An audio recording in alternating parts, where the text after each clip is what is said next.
लायूं छो भाग छाटी की दिन्यूं छो वे न अंजलियो ना। उस जमाने में साइकिल पे भी टोकन लगता था, वो बोर्ड वाले, अगर नहीं टोकन नहीं लगा तो आपका चालान हो रहा है। और जो आजकल के बच्चे जैसे अगर थिएटर में एक मतलब अपना करियर बनाना चाहते हैं, उनके लिए क्या क्या स्कोप है? 91.2 मेगाहर्ट्ज पे आप सुन रहे हैं रेडियो केदार। और अब समय हो गया है बातें करने का। मैं आपकी होस्ट शालिनी भंडारी। आज हमारे स्टूडियो में एक खास मेहमान आमंत्रित हैं, जीएस पवार जी। सर नमस्कार, आपका बहुत बहुत स्वागत है हमारे शो में। सर, हमारे श्रोता आपकी थिएटर जर्नी के बारे में जानना चाहते हैं।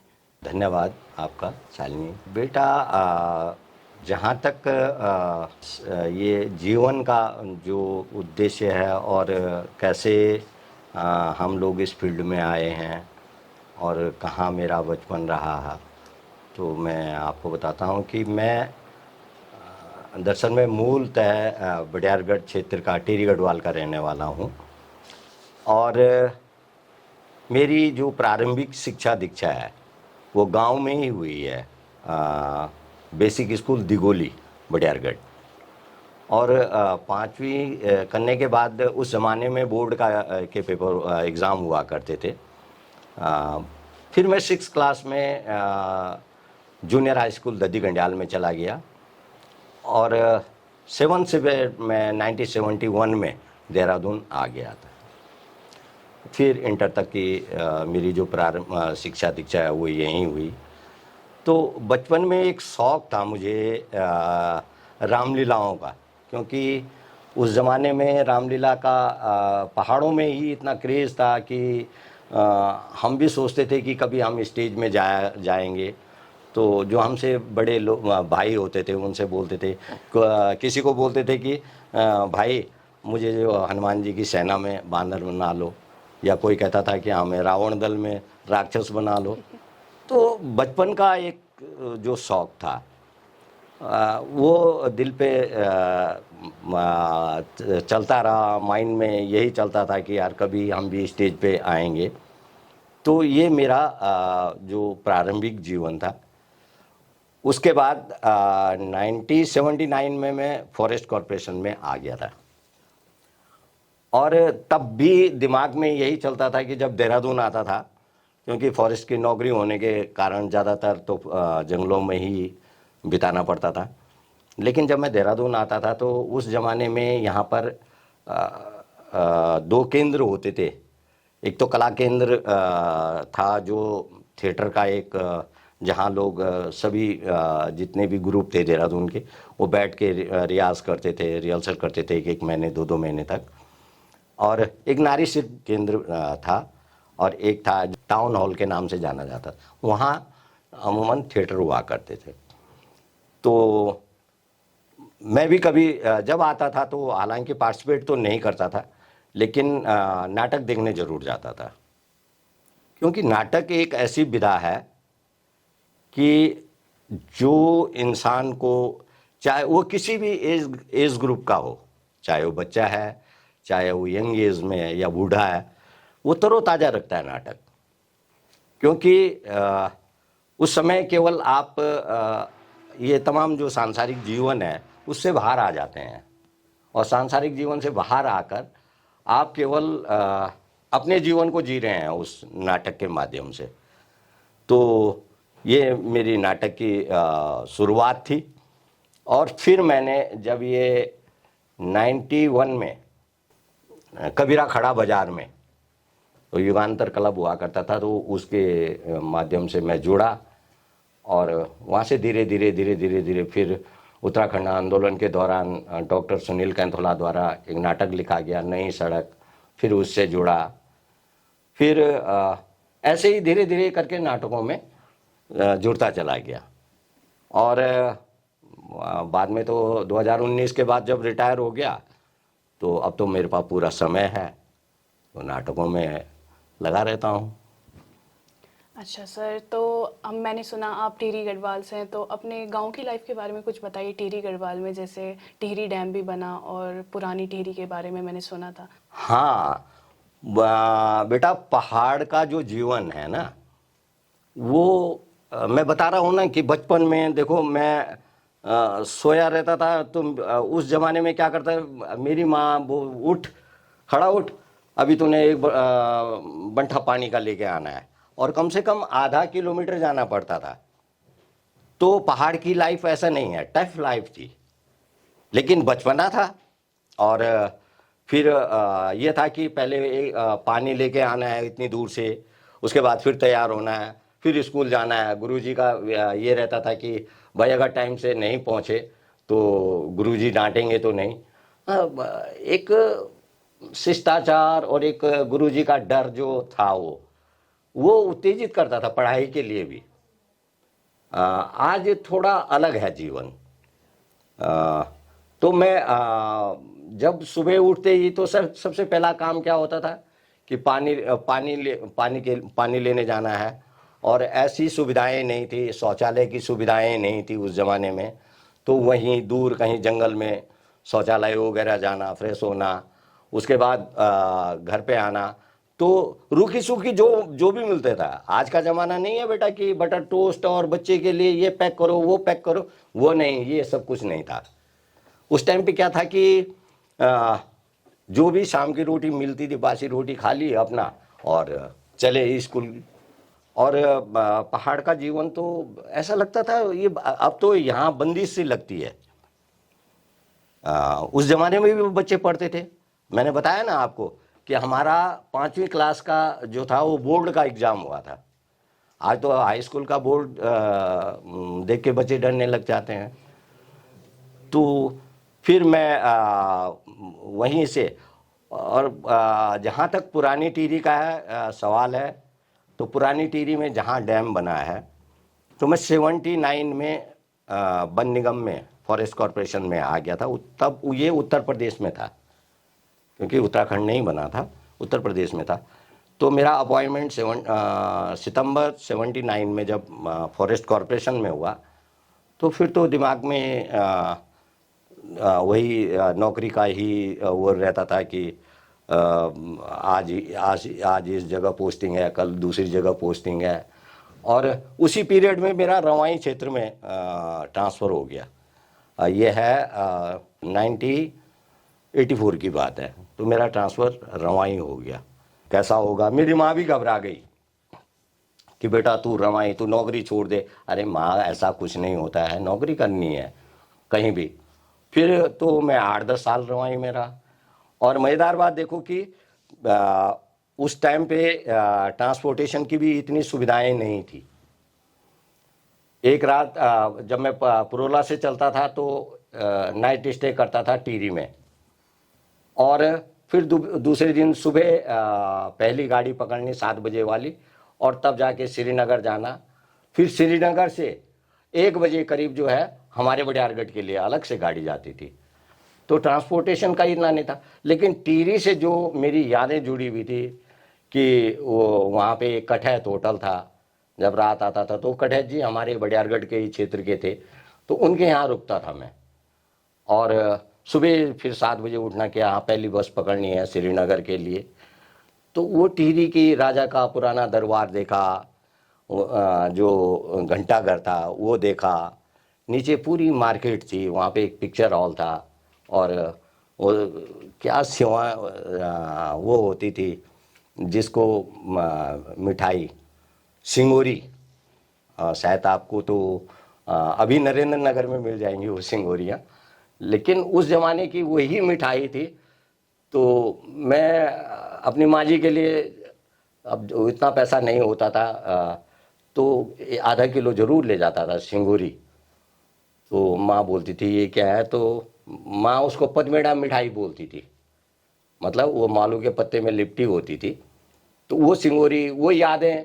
और फिर जब टिहरी डैम डूबने लगा तो वो यादें भी धीरे धीरे, होता ही है वो तो बचपन, एक तरह से मतलब ऐसी उम्र में मैंने टिहरी को देखा था कि जहाँ आज भी वो दिमाग में चलता है।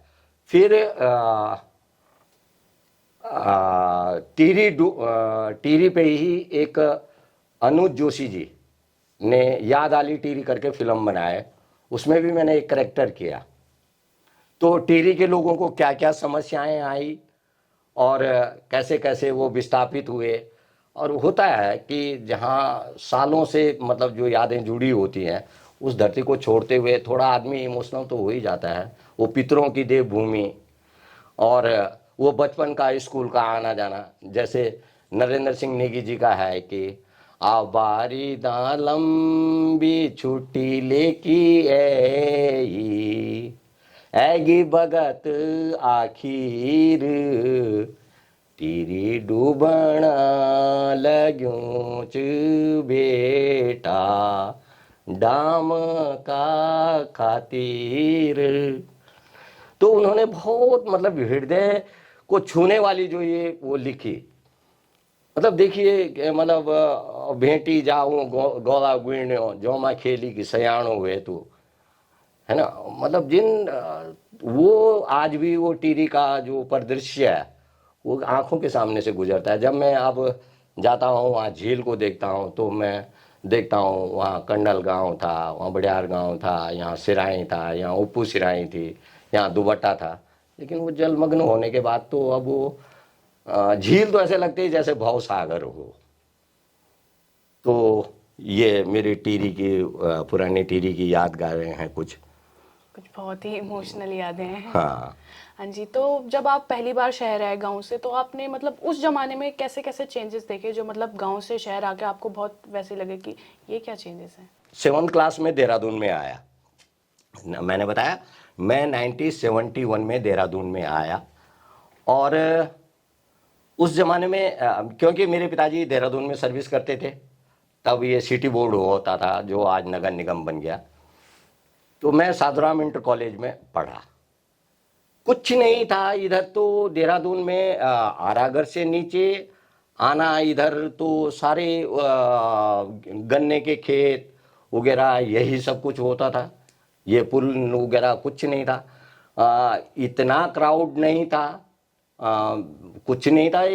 जिसके पास साइकिल होती थी वो बहुत बड़ा आदमी माना जाता था कि अरे इनके पास साइकिल है ना।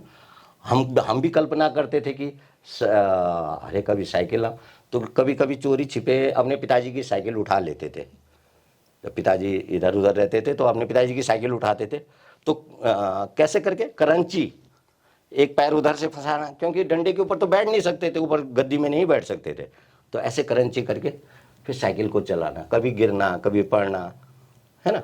और कुछ नहीं था देहरादून में जहाँ तक, क्योंकि साधुराम इंटर कॉलेज जाता था तो पैदल जाता था। हम MKP के सामने रहते थे तो वहाँ पे से तहसील से तांगे चलते थे, बस तांगा ही वहाँ सब कुछ था उस ज़माने में।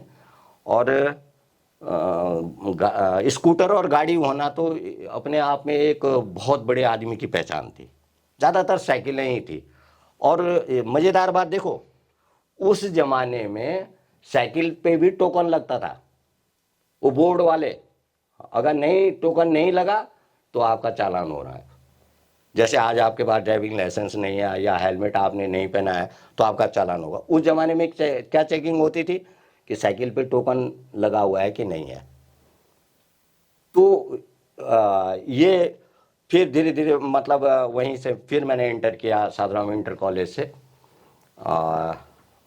तो अब क्या उस जमाने का देहरादून और आज का देहरादून, और क्या उस टाइम के हमारे साथ के बच्चे और आज के बच्चों में बड़ा फर्क देखता हूँ। आजकल माँ बापों ने क्या कर रखा है कि प्ले ग्रुप का बच्चा, और उसके ऊपर भी सुबह से लेकर और शाम तक इतना बर्डन पैदा कर दिया है कि ट्यूशन का आप ट्यूशन जाओ, अब मैम का होमवर्क दे रखा है, वो बच्चा गर्दन सीधी नहीं कर सकता है। और हमारे टाइम पे ऐसा कुछ नहीं था। स्कूल में जो पढ़ा दिया गुरुजी ने उतना याद कर लिया। ज़्यादा गुरुजी घर के लिए अगर सवाल दे दिए, ये ट्यूशन का भी कोई चक्कर ही नहीं था। अब तो बताइए, मैं ही देख रहा हूँ कि मेरे अड़ोस पड़ोस में इतने इतने बच्चों को भी इतने वो खूब सारा बोझा लाद के और सवेरे मम्मी छोड़ने जा रही है? मतलब बच्चे को इतना दबाव में रख दिया है कि वो उसकी ग्रोथ नहीं बढ़ पा रही है। हमारे पास खेलने के लिए क्या था, गुल्ली डंडा या कबड्डी। ज़्यादा ज़्यादा जब मैं देहरादून आ गया तो मैं वॉलीबॉल खेलने लग गया। तो खेल भी बच्चे को प्रोत्साहित करता है। नाटक हैं, आप दिखाओ बच्चों को, नाटक दिखाओ, आप अपने कल्चर के बारे में बच्चों को ले जाओ, अपने गांव ले जाओ। अगर आपको अपनी संस्कृति जिंदा रखनी है और अपने बच्चे को स्वस्थ रखना है, अभी आपने देखा कोरोना काल में क्या हुआ, जब बच्चे बिल्कुल नौकरियां छोड़ के, जब उनके पास कोई साधन नहीं रह गया, अपना कुछ सारा अंधकार दिखने लगा, तो आखिर अपने गांव आए ना। कहते हैं जो समाज अपनी बोली भाषा और अपनी संस्कृति को भूल जाता है वो बहुत जल्दी विलुप्त होता है। सर, जैसे आप बता रहे थे कि आप सरकारी जॉब में भी रहे और साथ साथ आपने अपना थिएटर का भी जो पैशन है वो भी फॉलो किया, तो आपने ये दोनों चीज़ें बैलेंस कैसे करी? ये देखो बेटा, बहुत अच्छा सवाल पूछा आपने। मनुष्य जब इस जीवन में आता है ना, तो उसको उसके कुछ उद्देश्य होते हैं, कुछ लक्ष्य होते हैं, और वो ठीक है, सर्विस में नौकरी पेशा था मेरा, तो मैं सरकारी सेवा में था, तो उतना समय थिएटर को नहीं दे पाता था, क्योंकि भाई इधर गवर्नमेंट से पैसा मिलता था मुझे, उसी से मेरे बच्चे पलते थे, उसी से मेरी आजीविका चलती थी। थिएटर से तो इतना ज़्यादा नहीं था। लेकिन नहीं, वो बचपन का मैंने बताया ना आपको कि जो रामलीला के दृश्य हमने देखे थे बचपन में, और बाद में फिर हमने किताबें पढ़ने लगे।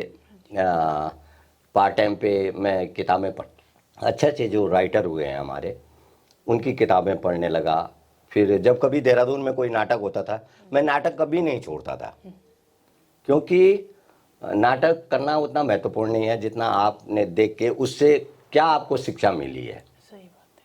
तो मैं जब भी देहरादून आता था, सेकंड सैटरडे संडे, मेरे को जैसे मैं चक्रोता में रहा तो 2 दिन की छुट्टी होती थी, तो 2 दिन का मैं फिर सीएल वगैरह लेके आ जाता था। तो देखता था कि यार इस टाइम पे ये नाटक हो रहे हैं। पहले तो यहाँ पे देहरादून में नाट्य महोत्सव ही हुआ करते थे, बहुत दूर दूर से। मतलब जब ये उत्तराखंड भी बन गया, बस उसके बाद धीरे धीरे धीरे धीरे यहाँ नाटकों का क्रेज घटता चला गया। पहले बहुत सारी संस्थाएं थी देहरादून के अंदर, लेकिन आज धीरे धीरे धीरे धीरे और नाटकों में जुड़े रहना, देखो ये बहुत बड़ी बात होती है कि आप अपने को कैसे बैलेंस करके चलते हैं। इधर आप गवर्नमेंट सर्विस में हैं, इधर नाटक हैं, लेकिन अगर आप नाटक देख नहीं पा रहे हैं तो नाटकों को पढ़ो। बड़े बड़े साहित्यकारों की जो किताबें लिखी हैं उनको पढ़ो। मैंने कहा ना, स्वदेश दीपक जी की, भीष्म साहनी जी का, प्रेमचंद जी की कहानी ईदगाह देखो, दादी का चिमटा। हाँ जी, हैं, कितनी प्रेरणादायक कहानी है वो। और ऐसा नहीं है कि वो उन्होंने कल्पना की होगी, नहीं नहीं, वो हकीकत एक चीज़ है। और तो बच्चे के दिमाग में जहाँ बचपन में ये चीज़ें सब बैठ जाती हैं तो फिर आदमी बैलेंस कर लेता है। हाँ जी, क्योंकि नौकरी तो आपकी एक तरह से सेवा ऐसे हो गई, मजबूरी है भाई कि आपको नौकरी करनी है, लेकिन नाटक आपके हृदय में अगर आपका बसा हुआ है तो आप समय निकाल लेंगे। ये बहुत ही मतलब ऐसे आजकल के बच्चों के लिए बहुत ही इंस्पायरिंग है, जो मतलब ये करना चाहते हैं कि अपना पैशन भी फॉलो करना चाहते हैं, पर ऐसा फैमिली प्रेशर की वजह से वो पैशन फॉलो नहीं कर पा रहे हैं। तो उनके लिए बहुत अच्छी बात थी कि आपने उनको बताया। और जो आजकल के बच्चे जैसे अगर थिएटर में एक मतलब अपना करियर बनाना चाहते हैं, उनके लिए क्या क्या स्कोप है? बहुत ज़्यादा हैं बेटे, ऐसा नहीं है। देखो कहते हैं ना कि जो बच्चे पे जो है प्रारंभिक शिक्षा का असर होता है माता पिता से ही, और उसके बाद जब वो प्ले ग्रुप से लेकर इंटर तक पढ़ाई करता है, तो आज तो संगीत टीचर हैं, स्कूल में बच्चों को इस तरह की एक्टिविटीज करवाइए कि जैसे रानी लक्ष्मीबाई के बारे में, मतलब इस तरह की गोष्ठियाँ होनी चाहिए स्कूलों के अंदर, ताकि बच्चों के अंदर हमारा इतिहास जिंदा रहे। हाँ जी। और इस तरह के छोटे छोटे नाटक जो स्कूल लेवल पे भी होने चाहिए। मैं तो यही कहूँगा कि जितने भी फिर गार्जियन हैं और जितने भी स्कूल के मैनेजमेंट वाले लोग हैं, उनसे भी मैं ये निवेदन करूँगा कि बच्चों का रुझान नाटक की तरफ ले जाइए, हाँ जी। और उससे बच्चे का ध्यान जैसे होता है ना कि 24 घंटा पढ़ाई पढ़ाई पढ़ाई पढ़ाई, तो वो उसके दिमाग में एक वही चलता रहता है पढ़ाई। उसको अच्छे अच्छे वैज्ञानिकों के बारे में नाटक बतवाइए। बहुत अच्छी अच्छी मार्केट में बहुत अच्छे अच्छे नाटक हैं, छोटे छोटे नाटक हैं, बड़े नाटक हैं। ये देखिए कि प्ले ग्रुप तक के बच्चों को हमको किस तरह के नाटक कराने हैं, और उसके बाद हाई स्कूल 8th स्टैंडर्ड तक, उसके बाद इंटर। दूसरी बात, जहाँ बच्चा इंटर कर लेगा उसके बाद तो मास कम्युनिकेशन के लिए, और हमारे यहाँ पे डून यूनिवर्सिटी है, रंगकर्मी है एसपी मंगाई जी जैसे, जिन्होंने पूरा जीवन ही समर्पित किया इस नाटकों के लिए, रमेश डोबरियाल जी जैसे, इन लोगों ने सर्विस क्लास में रहते रहते नाटकों को, और मैं बताऊं कि हमारे तो एक ऐसे गुरु हैं रमेश डोबरियाल जी, जिनका युगांतर संस्था थी, उन्होंने अपना जीपीएफ निकाल के हमको नाटक करवाए। तो ये देखिए ना कितना बड़ा वो नाटकों के प्रति लोग समर्पित थे। और जितनी देर बच्चा नाटक पढ़ेगा, नाटक की विधा में उतरेगा, उतना देर उसका ध्यान इन तमाम जो आज अनसन चीज़ें हैं इनसे हट जाएगा। तो जैसे आपने अपना नाटक का जो वो था पास्ट एक्सपीरियंस वगैरह वो बताया, तो जैसे आपकी कोई नाटक की ऐसी याद, जैसे थिएटर में आप काम कर रहे थे, तो कोई ऐसी याद जो अभी तक याद आती है, जो आपने जब पहले शुरू किया था, या फिर कभी आपने कोई ऐसा नाटक जो बहुत यादगार रहा हो आपके लिए? हाँ, यूँ तो नाटक तो मैंने बेटा कम से कम 70-80 नाटक किए होंगे जो लेकिन शुरू का जो नाटक था मेरा वो था कबीरा खड़ा बाजार में। अच्छा। तो बड़े सीनियर लोग थे मेरे से, अच्छे मजे हुए कलाकार, उनके बीच में जाना। तो जब मेरे को डायरेक्टर ने पूछा कि भाई ये स्क्रिप्ट है और इसको पढ़ो और इसमें देखो आप कौन सा करेक्टर कर सकते हो, और ये बड़े डेढ़ एक पेज, आधा पेज के जो स्क्रिप्ट, मैंने कहा इसको याद करूं या नौकरी करूं। मैंने कहा जी मुझे साधु का रोल दे दीजिए, क्योंकि उसमें साधु का ही एक था, तो एक साधु मैंने कहा मैं बन जाऊंगा। तो ये मेरा पहला तजुर्बा था, क्योंकि नाटक एक ऐसी विधा है, जैसे फिल्म है, अब हम फिल्मों में भी जाते हैं, तो फिल्मों में हमारे पास ऑप्शन है कि अगर हम थोड़ा सा लाइन से भी लाइन चले गए तो डायरेक्टर क्या करता है, कट कर देता है और फिर रिटेक करता है। लेकिन नाटक तो ये आप जब तक उस करेक्टर के अंदर नहीं जाएंगे, अगर मुझे गोकुल सिंह की जगह जियालाल बनाना है तो मैं गोकुल सिंह को भूल जाऊंगा और जियालाल की जीवन जीऊंगा। सही बात है। और उसमें आपके पास ऑप्शन नहीं है कि आप रिटेक करेंगे। उसमें तो आपने जो स्क्रिप्ट के अंदर पढ़ा है, जो डायरेक्टर ने आपको एक बार डायरेक्शन दे दिया है, आप उसी लाइन पे चलेंगे। इसीलिए वो जो स्क्रिप्ट की रीडिंग है ना, वो इसीलिए करवाई जाती है। हाँ जी। और डायरेक्ट स्क्रिप्ट की रीडिंग करना भी ये महत्वपूर्ण नहीं है। उससे पहले जो अच्छे अच्छे डायरेक्टर हैं वो एक्सरसाइज करवाते हैं बच्चे का ध्यान केंद्रित करने के लिए, स्क्रिप्ट पे बाद में हाथ लगाते हैं। जैसे आपने देखा होगा कि जब बच्चे फुटबॉल खेलते हैं, हाँ जी। तो ऐसा तो नहीं है कि कोच उनके पास पहले सीधे फुटबॉल दे देता होगा, नहीं, वो पहले उनको वार्म अप करता है ताकि बॉडी वार्म अप हो जाए और इसकी बॉडी में जर्क ना आए। हाँ जी। ऐसे ही नाटक करने से पहले, स्क्रिप्ट को पढ़ने से पहले ध्यान लगाया जाता है, कम से कम 10 मिनट 15 मिनट, ताकि उसका ध्यान एक जगह पे एकत्रित हो जाए और तब वो स्क्रिप्ट पढ़े। तो इससे बहुत कुछ, इसमें योगा जैसी चीज़ें हैं। हाँ जी। ध्यान में जब आप ये नाटक कहने को तो नाटक है बेटा, लेकिन नाटक एक बहुत बड़ी विधा है और ये बहुत बड़ी साधना है। तो जैसे आपने अपना एक यादगार पल बताया थिएटर के एक्सपीरियंस में, तो आप जैसे गांव में रही हैं, तो गांव में आपकी कोई याद जब आप देहरादून आए थे, जो एक याद बहुत याद आती है आपको कि ऐसा हुआ था कभी? हाँ देखो, याद तो बेटा उनके लिए है जिन्होंने गांव छोड़ दिए हैं। उनको, उनके लिए ख्वाब हो सकता है, लेकिन मेरे लिए नहीं है।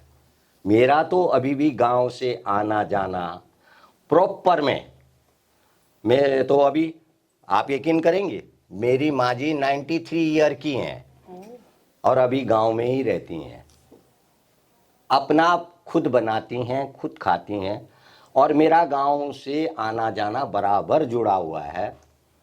मैं तो अपने बच्चों को भी जैसे शादी ब्याह या मतलब देव कार्य वगैरह होते हैं, मैं पक्का लेके चलता हूँ कि चलो तुम बोली भाषा मत बोलो, तुम अपने ताऊ चाचा और अपने कल्चर को तो पहचानो। सही बात। तो मेरा तो गांव आना जाना लगा है, इसलिए मेरे पास ऐसी कोई नई चीजें। हाँ, इतना जरूर बदल गया है गांव कि जो पहले लोग खेती बाड़ी में व्यस्त रहते थे, जिनको समय ही नहीं मिलता था, इवन कि उठे और सुबह हाथ मुंह धोया, जो कुछ मिला बासी वगैरह, और वो अपना हल उठाया या किसी ने कोटली उठाया और अपने खेतों में चले गए।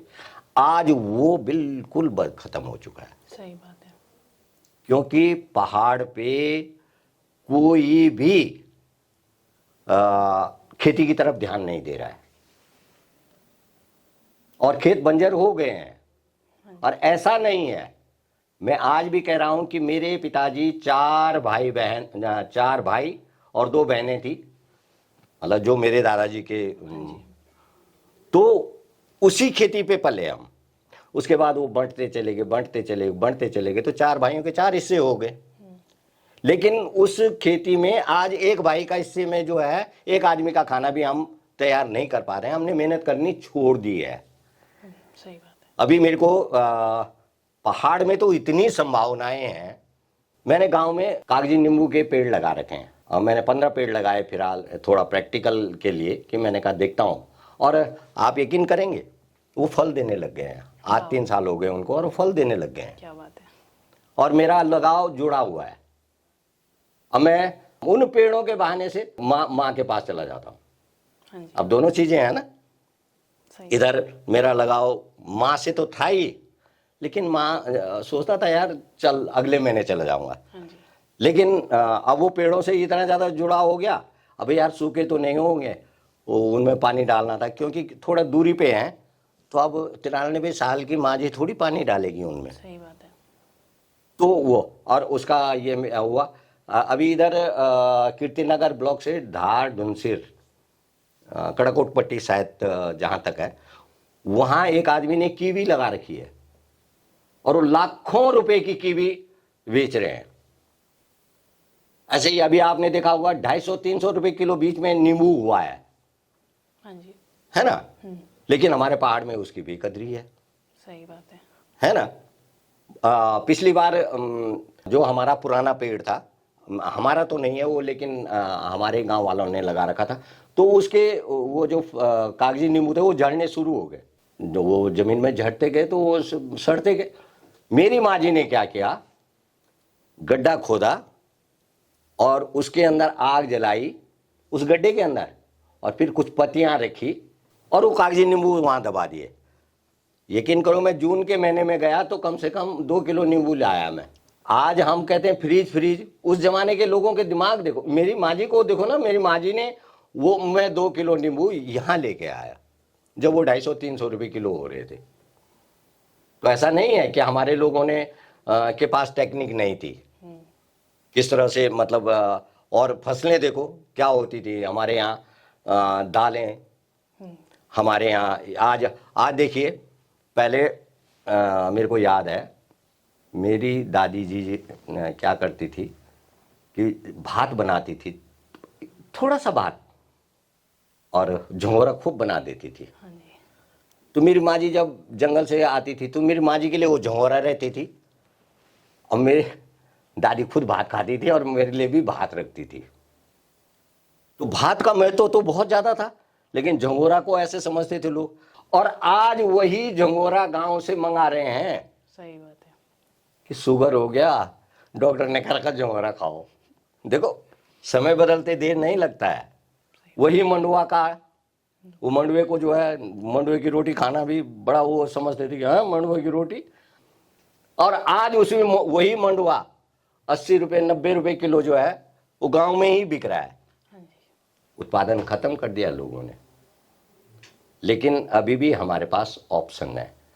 हम गांव जाएं, अपने कल्चर, अपने बच्चों को साल भर में कम से कम, मेरा मानना तो यह है, अपने बच्चों को अपनी थाती माटी से जोड़े रखें।